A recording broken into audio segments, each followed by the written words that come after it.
Esta es la clase número 9 y ven conmigo, por favor, en tu folleto. Vamos a hablar sobre el bautismo en agua. ¿Ok? Hay varios tipos de bautismos que se ven en la palabra del Señor. Sí, pero por ahora y por esta sesión nos vamos a enfocar en el bautismo en agua. ¿Ok? Hay 3 que se van a topar y si tú lees cuáles son las siguientes clases que vamos a recibir, pues el bautismo en agua, el bautismo en el Espíritu y bautismo también en el cuerpo de Cristo. ¿Ok? Entonces, vamos a situarnos en el bautismo en agua. El bautismo en agua, para empezar, es una orden para salvación y es efectuado por personas. ¿Qué quiero decir con esto? Que miembros del cuerpo de Cristo lo llevan a cabo cuando una persona se convierte, cree en Jesús, entiende el Evangelio, o por lo menos los fundamentos de él, y pues tiene el deseo de poder dar este paso de fe, este paso de obediencia también se llama, ¿verdad? Quiere decir que si es un paso de obediencia, le pregunto a cada uno de ustedes, ¿es opcional o no? No es opcional, muy bien. Es un paso de obediencia, ¿ok? Entonces, hay otro tipo de bautismo que mencioné, que es el bautismo en el Espíritu Santo. Este sí es un regalo que Él nos da para investirnos de poder y es efectuado por medio de Jesús y su sacrificio en la cruz y su poder inalcanzable, pero que Él nos hace coherederos de su gracia, ¿ok? Y también existe un tercer bautismo que es en el cuerpo de Cristo, que es para unirnos en un solo equipo y para funcionar como un solo cuerpo, como un organismo que está conectado unos con otros, ¿ok? Y lo realiza el Espíritu Santo según 1 Corintios 12, 13 y Romanos 12, del 4 al 5. ¿Ok? Entonces, aquí tenemos los 3 tipos de bautismos que vamos a tratar en las siguientes clases. Y es bello ver a una persona cuando acepta a Cristo, cuando entiende realmente el sacrificio del Señor y decide abrir su corazón a una nueva realidad, ¿ok? A una nueva realidad en Cristo como su Señor y su Salvador. ¿Ok? Entonces, dice la palabra que primero uno cree en su corazón y luego uno confiesa lo que ha creído con su boca. ¿Ok?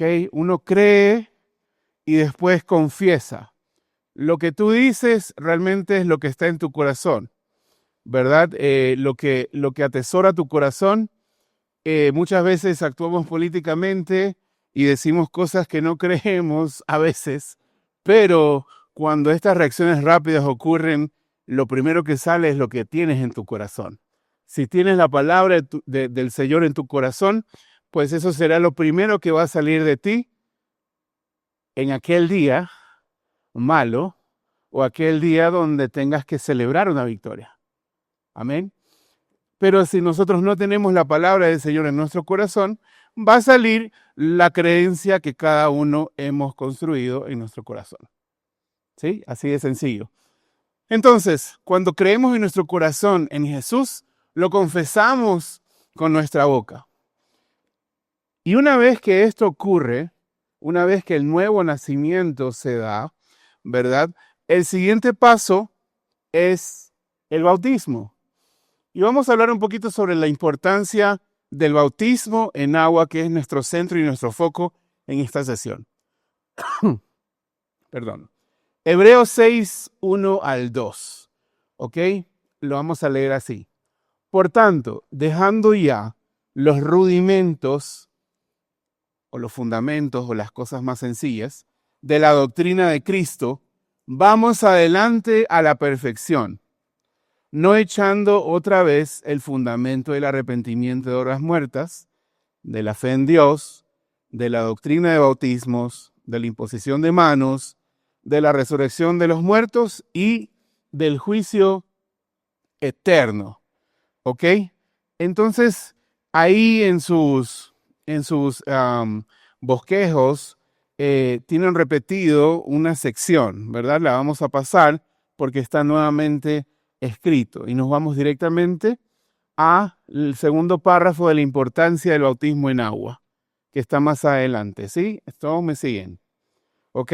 Yo le animo a poder tomar notas de esto porque verdaderamente hay perlas que encontramos en la palabra del Señor, pues, y es justo para que lo puedas usar nuevamente y poder revisar más adelante, ¿sí? Entonces, aquí vemos una porción en la palabra de Dios que está enumerando doctrinas bíblicas, ¿verdad?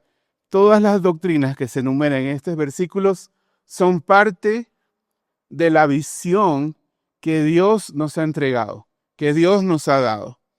Con arrepentimiento de obras muertas y fe en Dios, nosotros podemos hablar del Evangelio y ganar a otras personas para nuestro Señor y Salvador, ¿verdad? Con el arrepentimiento de obras muertas, expandimos el Evangelio, hablamos acerca de las buenas nuevas, hablamos acerca de buenas noticias de salvación que tienen que ver con el arrepentimiento de obras muertas, ¿ok? Para que luego de que esta persona haya venido a conocer a Cristo y crea en su sacrificio, pueda ser consolidado. Dame una palabra para consolidar. Algo que se te venga a la mente. Reunir, unir, apoyar, muy bien. Afirmar, me gusta esa palabra. Todas las palabras que han dicho realmente tienen que ver con la consolidación, ¿verdad? Cuando tú consolidas a alguien, significa que esa persona que viene a creer en el Señor se está insertando dentro de una comunidad. Ya no es simplemente un miembro, sino que ya es parte de una comunidad, de un organismo vivo que se mueve, valga la redundancia, orgánicamente, no porque tiene que hacerlo, sino porque fluye. ¿Sí? Es muy diferente cuando tú estás en un lugar porque tienes que estar, a estar en un lugar donde has conectado. Y cuando esta persona que viene a conocer a Cristo se conecta con el cuerpo, con la comunidad, a ella se le llama la consolidación. El siguiente paso es para esta persona, dentro de esta ruta o de esta visión que tiene el Señor para cada uno de nosotros, es que seamos discipulados. Seamos discipulados, ¿verdad? Y esta es parte de lo que acabamos de leer. Para luego, una vez que tengamos el conocimiento de la palabra de Dios, una vez que entendamos ciertas doctrinas fundamentales, básicas, o en otras palabras, en inglés se dice core beliefs, es las creencias esenciales que nos unen como comunidad. En otras palabras, las cosas que no son negociables, ¿ya? Las cosas que no son negociables, todo este set de creencias que tenemos, pues la aprendemos al discipularnos, al estar discipulados, para realmente hacer lo último, que es poder enviar a estas personas, enviar a esas personas a hacer nuevamente lo mismo, nuevamente que con su testimonio puedan alcanzar a nuevos creyentes para luego consolidarlos en la comunidad, discipularlos y finalmente puedan enviar a nuevos. Y nuevamente comienza el ciclo con esta nueva persona, con estas nuevas creyentes, ¿verdad? Entonces, esa es nuestra visión o la visión que el Señor le daba a esta casa, con la cual estamos caminando en obediencia a ella, ¿verdad? Entonces, ya me perdí. Estamos ya. Después de enseñarles a tener fe en Dios, debemos enseñarles a qué? a obedecer su palabra. Y el primer acto de obediencia, o dentro de los primeros actos de obediencia que una persona debe hacer, precisamente está el bautismo en agua. ¿Y por qué es tan importante? ¿Por qué es tan importante? Vamos a leer Marcos 16, del 15 al 16. Y este verso dice, esta porción dice así. Y les dijo, ¿quién está hablando aquí? Jesús, el Maestro, el Señor de señores, dice, id por todo el mundo, o alguna otra versión dice, vayan por todo el mundo, y prediquen el Evangelio a cada criatura. Escucha, el que creyere y fuere bautizado. Nuevamente, el que creyere y fuere bautizado será salvo. Será salvo. Mas el que no creyere será condenado. Cuando nosotros predicamos la palabra del Señor y anunciamos sus buenas nuevas, debemos siempre invitar a estas nuevas personas a obedecer a Jesús, que no es nada más y nada menos que la palabra revelada y hecha carne. A obedecer a Jesús obedeciendo su palabra respecto al bautismo. Pero no hay que llegar al punto de forzar las cosas tampoco. No es, sabemos que es parte de una obediencia, sabemos que no es opcional, sin embargo, siempre, ¿quién tiene que tomar la última decisión? La persona, nosotros, debemos tomar la decisión de proceder con el tema. No es que no me siento listo todavía. Puede ser que ocurra, puede ser un escenario. O también puede ser como aquel siervo que que había creído la palabra del Señor y le preguntó al siervo del Señor, ¿qué impide que yo sea bautizado en este momento si ya he creído? Aquí hay agua. Yo ya creí. ¿Puedo bautizarme? ¿Y cuál fue la respuesta del siervo de Dios? Por supuesto que puedes bautizarte. Por supuesto que puedes bautizarte. Si ves que es una secuencia, no puedo sencillamente pedirle a alguien que se bautice si aún no cree. Quiere decir que creer en Jesús es esencial. Creer y estar consciente de qué significa el bautismo es esencial. Es esencial, ¿verdad? Es como tratar de ponerse primero el zapato y luego intentar ponerse una media, colocarse una media. En este escenario, yo creo que jamás lo vamos a poder hacer en ese orden, ¿verdad? Primero va la media y después va el zapato, ¿verdad? O si no, no puedes hacerlo. ¿Ok? Entonces, por eso llamamos que uno de los primeros actos de obediencia, como está aquí, el primer acto de obediencia es dar este paso de fe al bautizarnos. ¿Ok? Ahora, tú puedes preguntarte, Jimmy, ¿qué pasa con estas iglesias donde bautizan a niños? Luego de haberte compartido un poco de cuál es la secuencia lógica que debe ocurrir para poderte bautizar, ¿ustedes qué pueden concluir? Un niño, yo les hago la pregunta, un niño tendrá, más aún, un bebé, ¿sí? Un bebé. De 6 meses o un poco más, ¿tendrá la conciencia para poder creer en Jesús aún? No. Yo sé que los padres tienen quizás esta tradición o algo bonito que se celebra, ¿verdad?, con el bautismo de niños en ciertos tipos de iglesias. Sin embargo, bajo el concepto real de lo que significa el bautismo, esta persona todavía es muy pequeña para poder decidir. Y por ende, el bautismo efectivamente no se puede dar. Se puede dar la celebración. Se pueden reunir todos. Podemos hacerlo con agua. Sin embargo, el Señor la persona necesita creer en el Señor primero para que esto se dé. ¿Ok? Entonces, la Biblia nos enseña, como dice aquí, que primero se cree, porque creer es un acto voluntario. Es un acto voluntario, no es forzado. Y luego se es bautizado, porque de esta manera confirmamos la decisión de entregarle nuestra vida a Jesucristo. Porque el amor forzado no se llama amor, se llama abuso. Por eso es que el Señor espera con paciencia a que su amor que Él te quiere entregar sea realmente recibido por ti, ¿verdad? Y sea aceptado por ti, ¿ok? Entonces, ¿quién nos da un ejemplo de esto?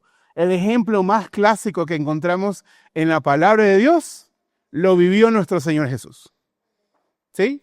Y esto lo encontramos en Mateo 3, del 16 al 17, donde dice, y Jesús, después que fue bautizado, subió luego del agua. Me imagino que se puso bien, ¿verdad? Y se paró. Y he aquí los cielos, solamente imagínense esta gloria. Y los cielos fueron abiertos. Y vio al Espíritu de Dios que descendía como paloma. Y venía sobre él. Y hubo una voz de los cielos que decía, este es mi Hijo amado, en quien yo tengo complacencia. Qué gloria el haber podido presenciar esto. Realmente los seguidores de Jesús, cuando estuvieron ahí, debieron haber estado con la boca abierta, ¿verdad? Y si hubiera estado ahí, pues yo me hubiera tirado al piso. ¿Ok? Porque realmente en este momento se estaba manifestando la Trinidad en este evento. ¿Ok? Entonces, le hago una pregunta. ¿Jesús necesitaba bautizarse?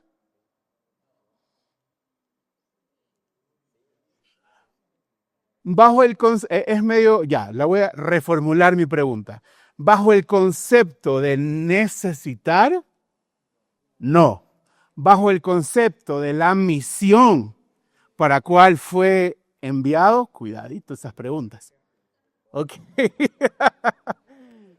Para el concepto de la misión que fue enviado, sí debía ocurrir.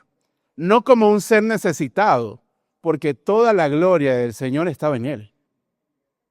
En otras palabras, la paloma necesitaba descender para que él en ese momento reciba el Espíritu Santo. No. Recuerda que él fue concebido por el Espíritu Santo y nació de este vaso frágil que se llamaba María, ¿ok? Pero que fue sierva del Señor. Entonces, él no necesitaba como un ser necesitado, como sí lo hacemos nosotros, en el real concepto de la palabra, ser bautizado. Pero él lo hizo, ¿saben por qué?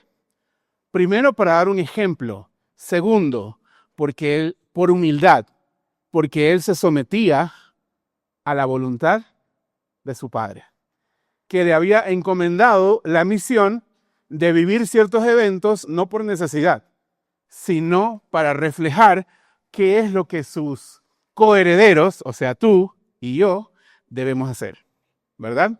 En consecuencia. Entonces, la obediencia, y eso es algo que siempre le repito a mis hijos, la obediencia trae bendición. La obediencia siempre trae bendición porque Dios se complace de ella. ¿Ok? Entonces Marcos 1, del 10 al 11, amplía un poco este concepto cuando dice, y luego, cuando subía del agua, vio abrirse de los cielos el Espíritu Santo como paloma que descendía sobre él, y vino una voz de los cielos que decía, tú eres mi Hijo amado, y en ti tengo complacencia. Jesús ya tenía el Espíritu Santo. Él ya lo tenía. Él fue engendrado por el Espíritu Santo mismo. ¿Ok? Entonces, siendo hijo de Dios, ahora sí, ¿sí ve? Se dejó bautizar por alguien. ¿Quién fue este alguien? Juan, su primo. ¿Ok? Su primo amado. Juan, quien era un profeta, el último profeta que anunció a Jesús, porque de ahí vino nuestro Señor, ¿ok? Como el cumplimiento de todas las profecías de los anteriores profetas, ¿ok? Entonces, él, por obediencia,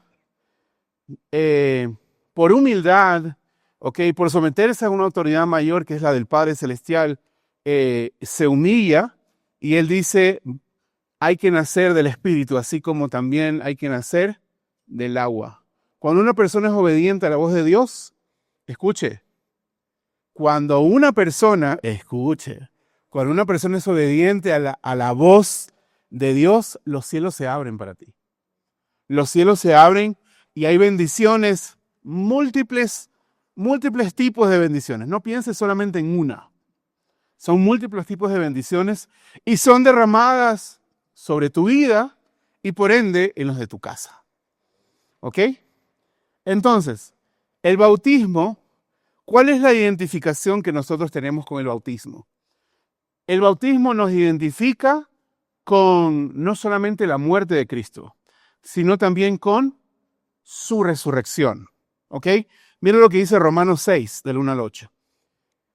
Y alégrate porque esta es doctrina pura, ¿verdad? Si alguna vez habías estado en una clase de doctrina, pues esta es una de ellas. ¿Ok? ¿Qué pues diremos? Dice el escritor de Romanos, ¿perseveraremos en el pecado para que la gracia abunde? En ninguna manera, porque lo que hemos muerto al pecado, ¿cómo viviremos aún en él? ¿O no sabéis que todos los que hemos sido bautizados en Cristo Jesús, hemos sido, escuche, bautizados también en su muerte? Porque somos sepultados juntamente con él para muerte, ¿por medio de qué? Del bautismo. A fin de que como Cristo resucitó de los muertos por la gloria del Padre, así también nosotros andemos en vida nueva, porque si fuimos plantados juntamente con él en la semejanza de su muerte, así también lo seremos en la de su resurrección, sabiendo esto, que nuestro viejo hombre fue crucificado juntamente con él para que el cuerpo del pecado, no el deseo, sea destruido, a fin de que no sirvamos más al pecado, porque él ha muerto, ha sido justificado del pecado. Y si morimos con Cristo, creemos que también viviremos por él. ¿Es necesario entonces el bautismo? Por supuesto que sí. ¿Es opcional? Por supuesto que no, porque nos identificamos con su muerte y su resurrección. Ahora, solamente imagina una persona siendo bautizada. Tiene que ser inmersa en agua, ¿cierto? Por completo. Hay algunos que hasta se ayudan a que todo su cuerpo sea inmerso en agua, porque dicen, llévatelo todo, Señor, llévate todo mi pecado, ¿verdad? Y una vez que estás adentro, eso es un símbolo de muerte, ¿verdad? Porque tú no podrías vivir estando sumergido en agua. Pero con Cristo estoy juntamente crucificado, ya no vivo yo, más Cristo vive en mí. El Señor me hace partícipe también de su resurrección. ¿Cuándo qué? Cuando sale y Él se levanta de entre los muertos y me levanta a mí también, haciendo del agua, y empiezo a aspirar una nueva vida. ¡Wow! Empiezo a aspirar una nueva vida. Miren que es súper pedagógico el Señor. Es súper pedagógico. Me sumerjo y salgo del agua. Y salgo como una persona nueva. Porque esto no es natural. Es sobrenatural. Esto de bautismo en agua, creyendo y entregando tu vida al Señor y siendo algo público, es completamente sobrenatural. ¿Ok? Entonces, Hechos 10:44 dice, mientras aún hablaba Pedro, mire lo que dice, Pedro es el que está predicando esto en Hechos. Y dice, mientras aún hablaba Pedro estas palabras, el Espíritu Santo cayó sobre todos los que oían el discurso que él estaba dando. El discurso que él estaba dando, el discurso que estaba dando Pedro, estaba siendo escuchado por estas personas y estas personas fueron tocadas, dice la palabra, por el Espíritu Santo. ¿Qué queremos resaltar aquí? El Espíritu Santo se derramó sobre los gentiles, o sea, sobre los no judíos, mientras Pedro hablaba y se manifestó esta vez con el don de lenguas. Mira el orden, ¿verdad? Ellos primero creen, luego tienen la opción de bautizarse, porque Pedro les está hablando del bautismo, ¿verdad? Pero no van por ese camino, sino que el Señor decide hacer algo súper especial. En aquella ocasión, en particular, ¿sí? Muy en particular, y no quiero hacer dogma de esto, de que siempre ocurre de esa manera, el Espíritu Santo se manifestó en ellos, cayendo sobre ellos, y no solamente eso, sino que hubo algo especial, porque estas personas empezaron a hablar en lenguas angelicales, ¿ok? En otras lenguas. Entonces, ¿te acuerdas que te dije que primero hay que creer? ¿Verdad? El siguiente paso vendría a ser el bautismo. Pero en este caso en particular, primero ellos recibieron un toque especial del Espíritu Santo, que más adelante vamos a, en otra sesión, vamos a hablar de esto, que es el bautismo del Espíritu Santo. ¿Ok? Y ellos primero fueron bautizados en el Espíritu Santo y luego decidieron bautizarse en agua. ¿Sí? Pero este fue un caso en particular. No siempre ocurre, no siempre hacemos dogma, ni siquiera de que el hablar en lenguas es parte, la única forma en la que se manifiesta el Espíritu Santo. No lo hacemos de esa manera, pero es una de las maneras en las que se manifiesta el Espíritu Santo. ¿Ok? No hay perdón sin derramamiento de sangre. Y esa es la razón por la que nuestro Señor Jesucristo tuvo que morir en la cruz. Hebreos 9:22 explica, y casi todo es purificado según la ley, ¿con qué? Con sangre. Porque en la sangre está, ¿qué cosa? Está la vida. Y algo tiene que morir para ser resucitado. ¿Ok? Y sin derramamiento de sangre no se hace remisión. Y está hablando de remisión de pecados. Remisión de pecados quiere decir quitarlo. ¿Cómo se le llamaba a Jesús? El Cordero de Dios que cubre los pecados del mundo. Que quita los pecados del mundo. No es lo mismo. Todo el sistema sacrificial del Antiguo Testamento solamente cubría el pecado. Pero, aleluya, gloria a Dios, que Jesús fue entregado como el Cordero perfecto, el sacrificio perfecto, que no cubre el pecado, lo quita, lo elimina, y con él somos juntamente crucificados para ser levantados en el poder de su resurrección. Entonces, solamente para concluir, el bautismo en agua, aislado del arrepentimiento, escucha, muchas veces hablamos de avivamiento en la palabra de Dios, pero ¿sabes cuántas veces sale esta palabra en la palabra, en la Biblia? 3 veces. Pero el arrepentimiento se encuentran como más de 50 referencias de esto. Entonces, el arrepentimiento tiene que ser genuino para que haya una fe genuina. ¿Ok? Y en consecuencia, tomo esta decisión de bautizarme en agua. ¿Sí? 5 puntos solamente para terminar, para que no te olvides de absolutamente nada. Te los comparto rápidamente. Primeramente, es un mandato de Jesús, el bautismo en agua, y con esto hacemos un resumen. Es un mandato de Jesús. Segundo punto importante, nos identificamos con Jesús cuando somos bautizados en agua.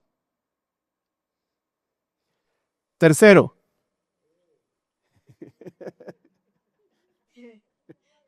una manzana. Es un mandato. Tercero, es un acto de fe y obediencia.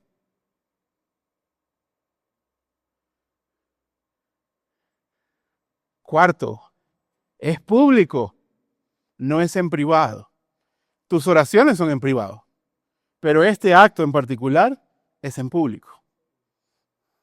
En la salvación, ¿sí? Se completa El bautismo marca el inicio de una nueva etapa espiritual, ya de madurez, hacia la madurez cristiana. ¿Ok? Entonces, el bautismo es algo que el Señor nos entrega y es algo sobrenatural, es un evento sobrenatural. Amén y amén.